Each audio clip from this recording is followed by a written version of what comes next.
সকলে একবার উচ্চ কণ্ঠে বলি আলহামদুলিল্লাহ, আরো উচ্চ কণ্ঠে বলি আলহামদুলিল্লাহ। সম্মানিত মুসল্লিয়ান ইকরাম, এই মাসটা এমন একটি মাস, আরবি চাঁদের মধ্যে অতীব একটি সম্মানিত গুরুত্বপূর্ণ ফজিলতপূর্ণ মাস। সেই মাসের প্রথম তারিখ জিলকদ, আজকে মাহে জিলকদের প্রথম তারিখ এবং জুমার দিন। জোরে বলি আলহামদুলিল্লাহ।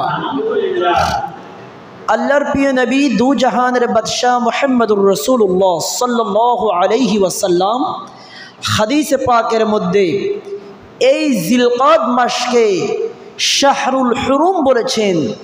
জিলকদ, জিলহজ, মুহররম এবং রজব মাস, এই চার মাসকে একই সাথে আশহারুল হুরুম বলা হয়, তথা সম্মানিত মাস, পবিত্র মাস। জোরে বলুন না সুবহানাল্লাহ।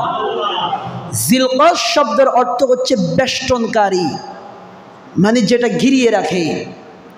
জিলকদ মাসকে এই নামে নামকরণ করার কারণ হচ্ছে আরবের মক্কার কাফের বেঈমানেরা এই জিলকদ মাসে সম্মান করে, এই জিলকদ মাসের ফজিলতের কারণে এই মাসের সম্মানার্থে তারা সমস্ত রকম যুদ্ধ বিগ্রহ, নানা রকম যত অত্যাচার অনাচার রয়েছে, যত অপরাধমূলক কাজ, অন্যায়মূলক কাজ রয়েছে, এ সমস্ত কাজ থেকে এই মাসে বিরত থাকতেন। এই মাসে সবাই একেবারে স্বাধীনভাবে ব্যবসা বাণিজ্য, চলাফেরা, কোনো জায়গায় ভ্রমণ করা, সব কিছু সবাই স্বাধীনভাবে করতে পারত। জোরে বলুন না সুবহানাল্লাহ। এবং রসুল করিম রউফুর রহিম হুজুর আকরাম নূর মুজাসসাম সাল্লাল্লাহু আলাইহি ওয়াসাল্লাম জীবনে যতগুলো উমরা করেছেন, সব সময় তিনি এই জিলকদ মাসে উমরা করতেন। সুবহানাল্লাহ বলেন। এবং সর্বশেষ বিদায় হজের সময় যখন তিনি হজ এবং উমরা একসাথে করলেন, তখন তিনি শুধুমাত্র জিলকদ মাসে উমরা করতে পারেন নাই, কিন্তু তারপরও ওই উমরার এহরামটা তিনি যখন বেঁধেছেন তখন জিলকদ মাস ছিল। জোরে বলুন না সুবহানাল্লাহ। এই জিলকদ মাস, শাওয়াল, জিলকদ, জিলহজ, এই মাসগুলো হচ্ছে হজের মাস।